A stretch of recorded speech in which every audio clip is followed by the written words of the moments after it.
People are driven by the search for better.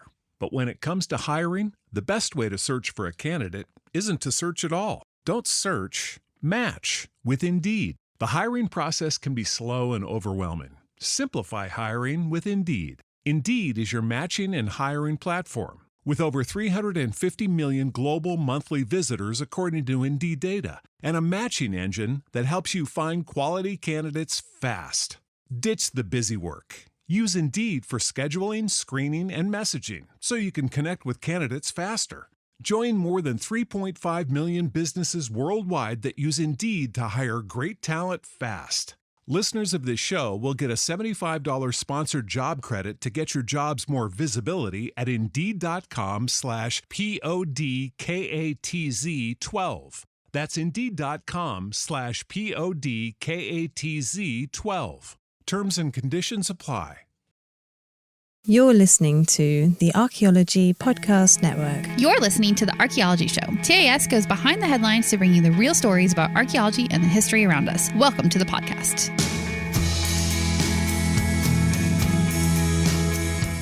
Hello and welcome to the Archaeology Show, episode 176. On today's show, we talk about 65,000-year-old Swiss Army knife artifacts, how a drought in Iraq has revealed a 3,400-year-old site, and the most important site in the world.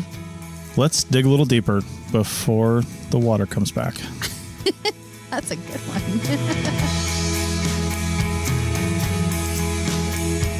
Welcome to the show, everyone. How's it going? Pretty good. We are in lovely Port Townsend, Washington area. Well, technically we're in Chimacum, right, which is south of there. Yeah, Port Townsend is actually a pretty cool place, and there's we passed on the way in a couple times. We've gone into Port Townsend so far, like signs for numerous museums and historical places. Yeah. There's just a lot of history there. Yeah, what did they call it? Like the Victorian Port Seaport. City? Yeah. Oh, yeah, Victorian Seaport. Yeah. There's a ferry dock there. You can see it too in the buildings and the architecture. Yeah. It definitely looks old school, so makes sense. It's really cool. We're only here for a week, so we're going to try to maximize our viewing of the town. And of course, the Olympic National Park and National Forest is right next door. Mm-hmm. A lot of cool things and historical things to do in this town, and hopefully we can maybe put together some information and talk about it. I don't know. Yeah, that would be really cool. It's a neat area for sure. Yeah. I'll tell you one thing. If we do go to the Olympic National Park, you better bring a Swiss Army knife, but not the 65,000-year-old one. Hold on. We're Leatherman people, though. Oh, yeah. Swiss Army Leatherman. That's right. So this first article, it's called 65,000-year-old, quote, Swiss Army knife, unquote, proves ancient humans shared knowledge, research says. Mm-hmm. And the one that we're linking to, there's one from The Guardian, and it's all over the place, though, if you try to find it. And they actually link to a few places in here. It says, there's a link in here that says published in scientific reports, but that just takes you to Nature's scientific reports. And it's not the actual link to the article. Oh. Yeah. Oh, I didn't even try clicking on Yeah, that. I did. And annoying. it was very unsatisfactory. Yeah, totally. Because I'd like to see the original article. So anyway, some notes about this article. Researchers think that a stone tool dating to about 65,000 years ago united ancestors of modern Homo sapiens and proves that they were communicating with each other. This same tool, was found across southern Africa, and different groups made it using the exact same shape, the same template, and this indicates to the researchers that they had a shared knowledge, or at least a passing knowledge from tribe to tribe neighboring each other, right? Which is actually a real thing. The cultural transmission of information is how we learn new things sometimes, and how those things get passed on. Yeah, and you can see that physically happening sometimes, because you'll see stone material types that aren't naturally found in an area. You'll find them there, and it's because that cultural transmission from one tribe or group to another takes this obsidian from, Washington and gets it all the way over to Minnesota. So like you can see that in the physical objects, and there's no reason to think that it's not happening in like the lithic technologies and any of the other things that they develop as a group. Right. And your example actually illustrates two different things. One of them is trade.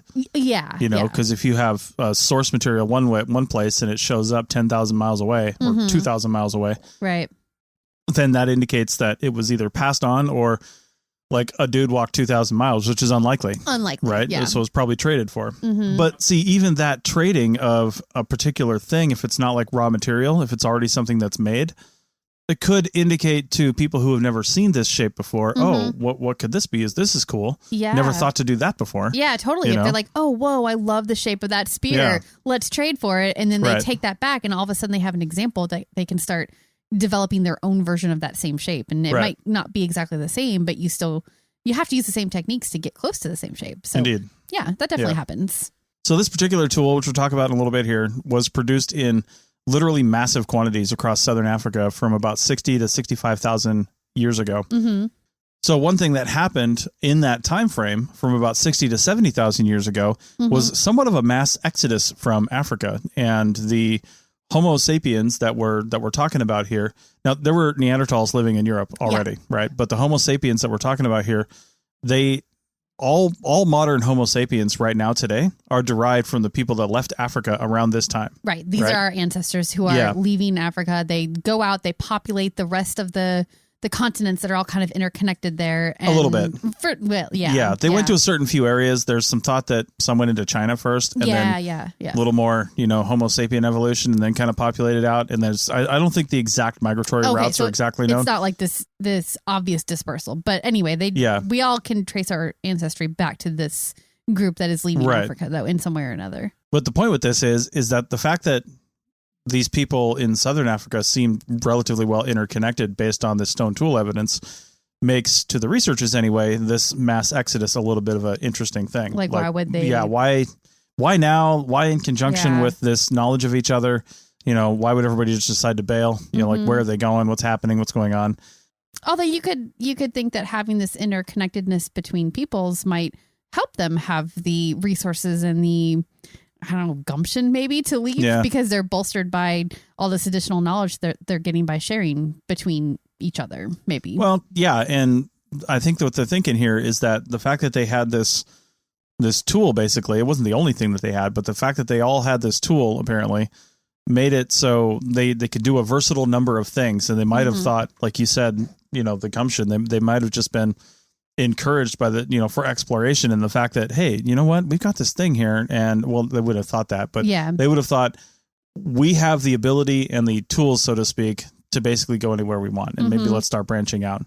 So, and I'm sure there was a lot of climactic reasons and other reasons that we're not discussing here, but there was previous excursions from the continent in a mass way by earlier, if not Homo sapiens, earlier species, right? Because like Homo erectus and habilis, I think, are found outside of Africa. Yeah. Definitely erectus. I'm not so sure about habilis. Okay. Yeah. And other versions of Homo that are not Homo sapiens, are found outside of Africa. So there were definitely previous ones, but they were less successful than this one because obviously we are a product of this time frame. Yeah.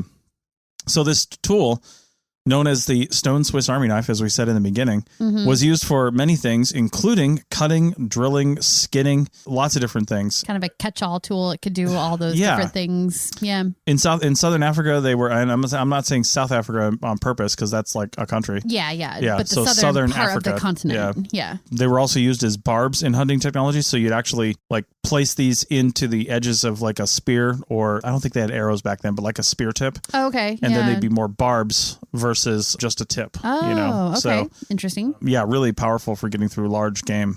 And some of these are found as much as 1,200 kilometers apart in southern Africa.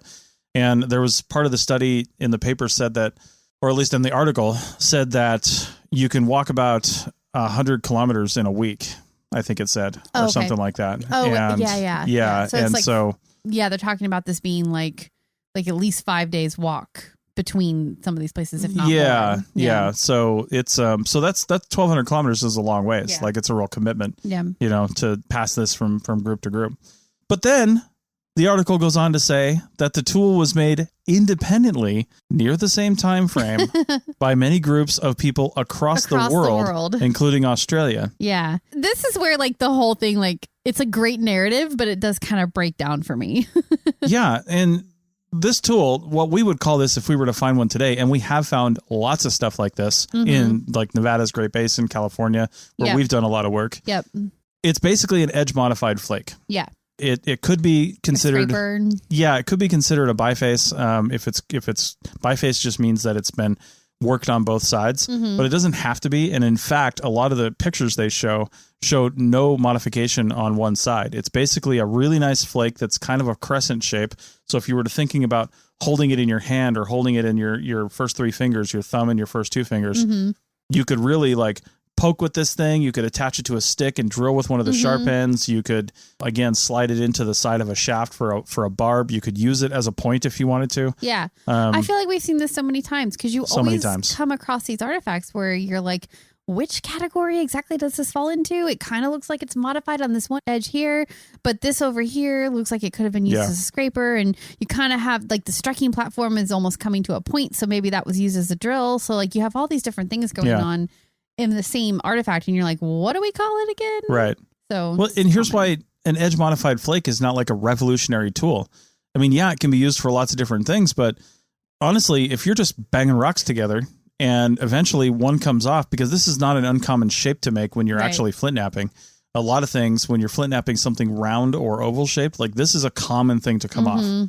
And when you're looking at it, you're like, man, I don't have to do anything to that. I could cut some stuff with that. Yep. It just comes off with a nice sharp edge naturally. Yeah. If you're using a nice material, you probably don't even have to do anything to it. But then once you do use it, and this is a natural technological progression, once you do use it, you might notice that it's getting a little dull, and you're a flint napper. You know how to do these things, or at least you know how rudimentarily how to do these things. I mean, by 60 to 70,000 years ago, they were getting, I would say, in the context of people who know how to flint knap, they were starting to get pretty good at it. Yeah. You know, I mean, they weren't making like fine worked, spear tips, but they were getting pretty close. The basics were there. Making pretty solid tools at this point. Yeah. So, I mean, the basics were there. Yeah. So when you look at it and you're like, well, what if I just like bang off a few little bits of this thing and start, and start modifying it? Then you start doing some work to it. And maybe at some point you think, well, let's make these intentionally. And then, work the edges of the less perfect ones into the shape that we want. And that's where you get like an edge modified flake. Yeah. I haven't done a whole lot of knapping, but I have done like the tiniest little smidgen of it. And just doing it, just having your hands on the material and doing it, you immediately see how people would have come up with this at any point in history. They just would immediately realize what's going on. Like you strike off that first flake and you're like, oh, right, awesome. This is like a nice sharp edge. You don't need to do anything else. It'll work. And then the second you start trying to do anything with it, that edge could crumble, right? So what do you think? Oh, maybe if I put some little tiny flakes on it on the other side of that edge going the other direction, all of a sudden you've got stability. Yeah, it stabilizes it. It makes it so it won't break so easily. I mean, it's just a natural progression. So even my like handful of times I've tried knapping, which did not go well. I did not make anything that resembled a good tool, but it's easy to see how that natural progression would have happened for people. Right. Indeed. Well, I mean, as far as the fact that this tool has not only been found across Southern Africa, but probably literally everywhere in the world. Yeah. And not just 65,000 years ago, but like now, 1,000 years ago, 500 years ago, because it's a easy thing to make. It's very useful and versatile. And, I was thinking the way this kind of thing could develop through a cultural transmission idea is, yes, you do see nearby neighboring groups. You might see the remnants of their hunts or kills or something like that, where they left some tools behind. And then you might think that's a good idea. And, the people of Southern Africa in particular, where this study was, they were in the same environment, eating the same things, killing the same things with the same raw material. So the fact that they would come to the same conclusions regarding tools doesn't seem too far out of the realm of possibility. The one thing that lends credibility to this story to me, without actually being able to talk to the researchers, because really we're reading articles that have been distilled by media. Yeah. And I'm sure this is a well-researched thing, and I don't want to blow too much, of it out of the water. I know, it'd be really great if we could see the actual article, but... Right. I mean, we're just trying to think critically about this with the information we're given. So, but I think the one thing that lends credibility to this is that it's implied that evidence of this tool doesn't really exist in the quantities they have prior to 65,000 years or 60,000 years. And, well, I guess 60 to 65,000, that range. And then, after that, things start to explode. So somebody kind of came on this idea as they're getting better at flint knapping, and then that idea spread like wildfire, it sounds like. And wildfire in the context of history, because 5,000 years isn't exactly wildfire, but that's a long time. I mean, it seems possible, but it also seems equally possible that there were sort of like pockets of people all across the area who probably developed the same idea around the same time. And that's what allowed it to spread so quickly and so evenly too. Right. Because if you see it across such a large period all at the same time, it just seems like that would be too fast for it to be spread by humans, right? Well, here's the thing too. We look at these big numbers like 65,000 years ago and we're like, yeah, I mean, 5,000 years isn't that long a period of time. I'm sure we could see this, transmitting. 5,000 years from now, we were building pyramids in Egypt. Yeah. You know what I mean? Yeah. Like the Americas was, hunter-gatherers and not a lot of, construction of buildings and stuff going on. And, across the planet, we were just trying to figure out who we were and starting to get into bigger groups. And 5,000 years is a long time. And even if you had one group, worst case scenario, that was like, look at this tool. And they just like them and their descendants pass this all around Southern Africa, over the next 1,000 years, which is even inconceivable in that rate. Mm-hmm. I mean, it's a long time. It's a long time. So the fact that this tool came around, I'm willing to bet that it took generations to pass maybe from one tribe to the next, I mean, how often did they communicate with each other? The fact that they're saying that because this was found everywhere in such massive quantities over this period of time, that they were communicating with each other, I'd have to see more detail about like population density and stuff like that to really believe it. Yeah, definitely. I agree. Yeah. Anyway, well, regardless of the number of things that this tool could do, there's one thing it couldn't do, and that's stop a drought in Iraq, which is good for us because it's making new things come out of the water. Let's talk about that on the other side of the break. This podcast is sponsored by Ramp. Are you the decision maker in your company? Consider this. For the first time in decades, there's a better option for a corporate card and spend management platform. Meet Ramp, the only corporate card and spend management system designed to help you spend less money so you can make more. With Ramp, you get full visibility into your company's spending and control who spends what with each vendor. Ramp's software collects and verifies receipts instantly to save your team valuable time. Ramp automates data entry and routine tasks with automated approvals, expense categorization and bill payments, time-consuming tasks. Which means you'll stop wasteful spending and close your books in hours instead of days. Businesses that use Ramp add up to 5% to their bottom line the first year. If you're a decision maker, adding Ramp could be one of the best decisions you've ever made. Get $250 when you join Ramp for free. Just go to ramp.com/easy. Ramp.com/easy. RAMP.com/easy. Cards issued by Sutton Bank and Celtic Bank, members FDIC. Terms and conditions apply. Introducing Zaxby's new chicken finger tacos. One with pico and creamy chipotle ranch, and the other with bacon and avocado ranch. Chicken expert since 1990. Taco expert since now. Woo, saucy! Zaxby's. Welcome back to the Archaeology Show, episode 176. And now we're going to talk about Iraq, which is in one of the worst droughts it's seen in decades. Mm-hmm. And the drought has basically been caused by, what droughts are caused by? A lack of rainfall. Yep. But also poor conservation of the rainfall they do have and the water they do have, poor resource management. Yeah, and it's like overall, probably global warming is contributing to all of this as well. Sure. So, yeah, it's all part of it. Mm-hmm. In an attempt to give people more water on short-term basis, the authorities for the Mosul Dam in Iraq, which blocks the reservoir behind it, drained it down a bit. Okay. So they basically drained down the reservoir by released more water down the dam, which downstream ultimately gave people more access to water for irrigation and things like that. Yep. So this city, which actually showed up in a couple droughts before. Yeah, they knew about this city. Yeah, it's not like nobody knew about it. Yeah, it was not a mystery. It was there and everybody knew it was underwater. And in fact, the archaeologists that were here, from the sounds of it, in the article I read, it sounds like they had a little bit of advance warning of this. Like they knew it was going to happen. Yeah. They mobilized people and they got there quick because it's not like in the drought that's happening in California right now. They're probably leading towards that direction, but these guys drained water out of the reservoir to give people more resources and then basically shut it off and brought it back to normal. And now it's filling back up. Yep. Right. Because all this took place back in like February or March, even though the articles are just coming out now. Anyway, so that's where they were. They were in a race against time. They probably knew exactly how much time they had to do some more research on this. And just really quick, if anybody is sitting at home appalled that a important cultural resource could be covered by water in a reservoir, I think we should point out that it's actually like pretty common. Yeah. And like your thesis was based on a site that was underwater is still currently underwater. So now in the United States, there's like laws and regulations that force, people to manage the sites, to do whatever cultural resource protection needed to happen before they were allowed to flood it. So at least in your case, you had all the artifacts from the site and knew all the details in the data Notes, about maps. it. Yeah, all that It stuff. had just never been analyzed. Exactly. It was all properly recorded, but just not analyzed. So, and that is what happens in the United States, at least post 1966 and the laws that required people to do that, basically. Yeah, and it wasn't super great in the 70s either, because to be honest, there was a law, the National Historic Preservation Act said, yeah, you got to do these things. There's like a paragraph in there. We call it Section 106, although it's been renumbered since then. It's literally no longer called Section 106. But we still call it that. We can still call it that, yeah.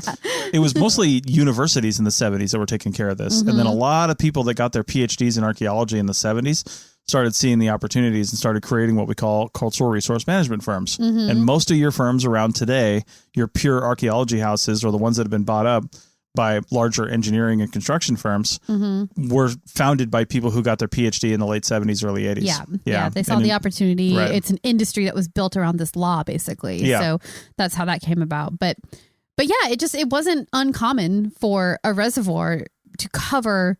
I mean, what else is going to happen there? Like, if you decide you're going to put a reservoir somewhere, they're man-made, you're going to be covering some cultural resources. That's just the way it's going to go. I mean, here's the thing. People have lived next to rivers forever. Yeah. Right? It's a good water source. Animals come there. I mean, there's a lot of good reasons to live next to a river. And Iraq was no different. This reservoir is fed by, I don't think it's the Tigris and the Euphrates, but those two rivers, feed everything in Iraq. And there's tons of flooding. And Right. Yeah. So this reservoir was bound to have stuff alongside of it. And they knew it was there in the 80s when the dam was created. Yeah. Like I said, locals knew it was there. Everybody pretty much knew it was there. But they didn't really do much with it. They just there's not the same laws in place in Iraq as there are here in this country or in other countries to protect it. At least not at that time. Yeah. So it was just flooded with no work done, and everybody knew about it, but it wasn't of concern at that time. But it's of concern now. Indeed. So the city, archaeologists believe the city is possibly the 3,400-year-old city for the Mitanni Empire. Oh. Yeah, we'll talk about that a little bit more later. But that's what they think it might be. They didn't have long to, again, examine the remains of the city, and it's back underwater now. But we'll talk about that too. Yeah. The city was actually destroyed in 1350 BCE by an earthquake. The buildings and artifacts that survived were never fully investigated. So parts of it survived, parts of it was there, but it was basically abandoned around that time and just kind of left for a couple thousand years, till now. Yep. In 2018, there was another major drought and the lake was drained, and the city was basically partially visible. At that time, they got to do some recording. They saw a lost palace with 22-foot high walls. That's crazy. Yeah, some of them so high. Some of them up to 6 feet thick. The remains of wall paintings painted in like vibrant reds and blues. Yep. And all kinds of stuff. But they didn't really have time to map the whole thing. Then they were really just more concerned at that time with, my God, look at that, look at that, look at that. It was almost like, holy crap, look at all this stuff, right? Like they knew it was there, but they didn't know how extensive it was. And they didn't know how well preserved it was going to be either, too. So I think that was kind of a shock that something that had been underwater for 40 years or whatever was actually in really good shape. So now not only are they doing excavation, but they're doing extensive mapping, or they did, when this was arranged. It's back underwater again, right? It's back underwater, yeah. So, but archaeologists from the University of Tübingen and also the University of Freiburg, I'm not for sure if I'm even pronouncing those right, but they found numerous large buildings. Seems like an industrial complex that they've found. Fortification walls, towers, a multi-story storage building. I mean, this was a thriving city. Huge. They noted what they called the huge magazine building, which is kind of like the storage building, which would have held massive amounts of goods from around the region, as people came in for trade and things like that. The walls were extremely well preserved. They found, this is really cool, very well preserved ceramic vessels, 5 of them, in fact, containing amongst the 5 over 100 cuneiform tablets, some still in their like clay envelopes. Yeah. So these tablets had clay envelopes around them for security, so nobody could read them. And they're hoping that once they can, kind of get these opened up, honestly, and read them, that they could shed some light on what the city and daily life was like, because they think some of these might be personal in nature. Yeah, that is so cool. And that's so funny because that came up in one of our past episodes where we were talking about like the first letters or first envelopes, basically. And I had no idea. I'm still shocked that they used basically clay to make an envelope. Yeah. And it was the best kind of security because you cannot get into it without breaking it. Therefore, somebody will always know that you've been inside their mail. If you do, I love it. That's amazing. They won't know, but can't you just like make more clay and like reseal it? Ooh, but then there was a seal. Idea. There's probably a seal. There's a seal too, but I'm sure you could probably get around it. Seems like thievery and replicability was like is easy to forge stuff. But maybe like you could put something special on the inside that would also be broken and couldn't be replicated. I don't know. I'm sure there are ways. Maybe. Love it though.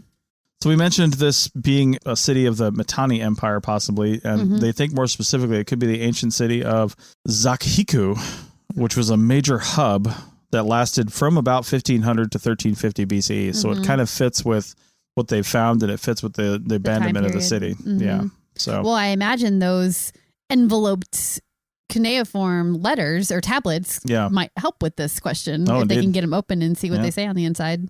Yep, the Mitannis themselves, and I'm probably pronouncing that wrong, but they fell to the Hittite Empire around 1360 BCE. And in fact, the Hittites didn't stick around. I think I read in the article that it was the Assyrians that actually ended up settling here. So, but they never brought the city back to its glory. As we mentioned with the flooding, global warming is hitting Iraq pretty hard in particular, and probably a lot of countries in the Fertile Crescent, so to speak, right there. Yeah. The Middle East, because temperatures seem to be rising twice as fast as the global average. Oh, wow. Average rainfall is down by 10%, and historic wetlands have basically dried up. Livestock are dying, and people are struggling to get fresh water all over the place. Yeah. So, yeah, it's already a tough landscape. So to throw worse drought into the mix, that's going to be hard. As we mentioned, they've already refilled the reservoir. Yeah. And they'll probably, if this drought continues, they might get some more chances to see this thing. Map more. Yeah. But the team, in preparation for that, because they had actually done quite a bit of excavation, they covered the site in tarps and gravel before the reservoir was refilled. I wonder why. I would almost think that water would be a better preservation agent than... Well, water's always got currents and stuff inside of it, and currents can erode. Yeah, it could be pulling things out. Yeah. I do remember reading, and I think it was in the Smithsonian article, that part of the reason they think that the preservation of the walls is so great is because of that earthquake that happened in the Middle Ages. It caused the top stories of these really tall buildings to collapse down onto the bottom stories, and that collapse of material like socked in the bottom walls and preserved them, or helped to preserve them. So I think that's pretty cool, and I guess throwing more tarps and gravel on top of it will help preserve it even more. So that's cool. All right, well, one place that has, I hope, never been underwater, Potbelly Hill. You might know it by another name. Let's talk about that on the other side of the break. Chicken tacos should only be trusted to chicken professionals. That's where we come in. Introducing Zaxby's new chicken finger tacos. One comes with pico de gallo and creamy chipotle ranch. And the other comes with bacon, lettuce, tomato, and avocado ranch. Chicken experts since 1990. Chicken taco experts since now. Order yours today in the Zax Rewards app. Woo, saucy! Zaxby's. Welcome back to the Archaeology Show, episode 176. And as I mentioned, we're going to Potbelly Hill, which in Turkish is actually Gobekli Tepe. Gobekli Tepe. Gobekli Tepe. And this is the literally world famous historic site. Oldest site ever, kind of a thing. Yeah. We'll talk about that. But this article I was reading is actually it's called The Turkish Hilltop Where Civilization Began. It's not news. No. There's nothing in here that's news. No. It's just really cool. Yeah, it's just it's such a cool site, and it's just cool to talk about it and know that it exists. Right. The article from phys.org actually says that, and I think they're probably right, the site in Turkey here is probably the most important archaeological site on the planet. And I don't know if I totally agree with that. I mean, important is a weird word. It is weird. Yeah. It depends on your definition of important. Right. I think because, yes, it's very, very old. I mean, 12,000 years ago old, right? Well, and people were doing stuff here 12,000 years ago that they weren't really doing anywhere else. Yeah. So there's that. So it's like the birthplace of modern humanity, I guess you could say, which does make it very important, but it is a little bit subjective to call it that. Yeah. Some of the, important things about this, and you can see this in the articles, is there were thousands of prehistoric people at a time, they think, gathered around the highly decorated T-shaped megalith pillars to worship the gods that they had written on these pillars or inscribed on the pillars. More than 7,000 years before Stonehenge, before the earliest Egyptian pyramids, before all that. Before we have any other evidence of people gathering in such a ritualistic type of way. They believe the settlement began, which is near the Syrian border, some 12,000 years ago, as we said. They also believe the site was actually never inhabited, although that's contradicted later in this article. Yeah, this article is kind of talking about how that might not necessarily be true, but we'll get to that. Right. That's what they've kind of believed, I guess, through most of the archaeological history of this. Yeah. Used for ritual use only. And there also may be older sites on nearby hilltops. Which is crazy to me. I'm like, why is that still a question? If we know that this is such an important site and that other hilltops might have the same thing going on or even older, like, why are we excavating that? But I guess that's kind of a tough question. I know. And we might be here shortly because building on the success of the world fame of Gobekli Tepe and the tourism it brings in, there's a whole thing over it, a structure. You can go there, you can take pictures, that you can learn about it, but people are still actively working on it as well. And it has really taken the nearby town of Saint-Lurfa. I don't know how to pronounce that. Saint-Lurfa. But it's sure, that works. But tourists are flocking to the city. Yeah. The economy of the city is just booming. It's also, interestingly enough, because it's like right next to Syria, a haven for Syrian refugees. And they actually now comprise about a quarter of the population of the city. Yeah. So anyway, again, building on this success, the country has put together what they call the Stone Hills Project. And hoping to do more excavation at all of these different hills around that might have older sites on them, I guess. Exactly. And one of those is called the Karahan Tepe Hilltop site, about 35 kilometers from Gobekli Tepe, and thought to be older. But I don't know what they have as evidence towards that yet. Yeah, and I wonder if they're more like residential kind of occupations or if it's more of this ritualistic like hilltop worshiping thing going on or what. I'd be very interested to see what they end up finding out about those. Yeah. One of the newer things they've found about Gobekli Tepe is there is some newer evidence that some of the people who live there could have been related to current northern Syrians. Oh, cool. Right? Yeah. Or, because back then there was no Syria, there was no Turkey. So, but people from that area, because they've found some buildings that seem to be similar. Okay. Now, I don't think this would have been 12,000 years ago because the site was actually used for quite some time. Yes. Yeah. But there a connection with northern Syria is being made with the design of these buildings.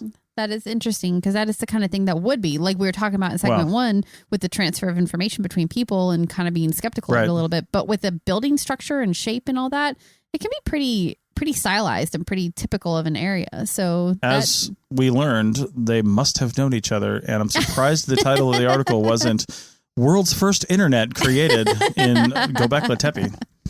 So well, with architecture and like building shape, I'm a little bit more inclined to believe it because that's harder to just come up with on your own, independent, the same shape and style of building. Yeah. So I would say just Google Gobekli Tepe, look at it in our show notes and you can see it. There's so much information out there about it. So yeah, check it out. It's a really cool site. That's pretty much the end of this episode of the podcast. But for members, we do have a bonus segment coming up. Yeah. And it's a pretty cool, just kind of like something that, I don't know, we were watching some TV show or something and I thought about this. I'm not going to spoil it right now, but it was just a really cool thing. I kind of did a deep dive on it and it's going to be in our members only content. So if you're not a member, check out ArchPodNet.com/members for $7.99 a month. One of our members actually emailed and said I said $7.99 a day.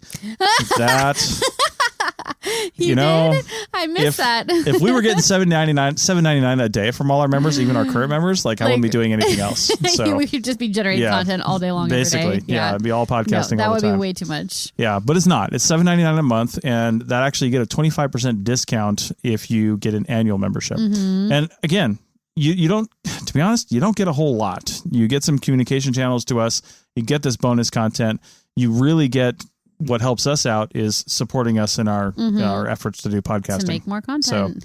And you get a sweet screensaver Not screensaver. That's like not screensaver. Not Windows 97 Yeah. screensaver. Sorry. Yeah, it's really just the APN logo bouncing from corner to corner and edge to edge. So, no, I made wallpaper. I made a wallpaper on Rachel's suggestion using Yeah. actually the Cabo San Lucas Arch picture we took back in February. So with the APN logo, you can go get that on the Slack member channel. Yeah, so if you are a member, go check out the general channel on Slack, and you can download it right there. It's pretty high resolution, so it should fit on any device. I'm using it on my iPad right now. Mm-hmm.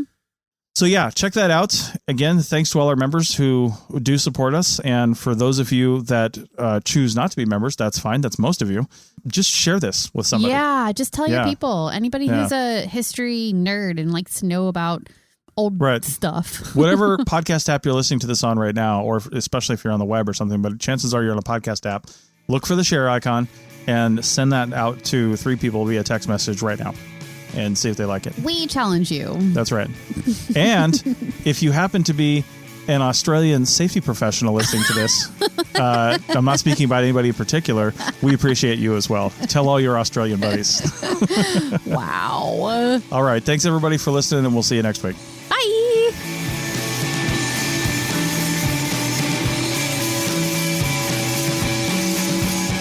Thanks for listening to The Archaeology Show. Feel free to comment and view the show notes on the website at www.archpodnet.com. Find us on Facebook, Instagram, and Twitter at ArchPodNet.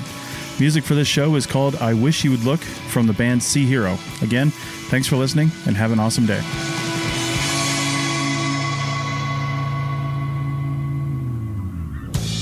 This episode was produced by Chris Webster from his RV traveling the United States, Tristan Boyle in Scotland, DigTech LLC, Cultural Media, and the Archaeology Podcast Network, and was edited by Rachel Roden.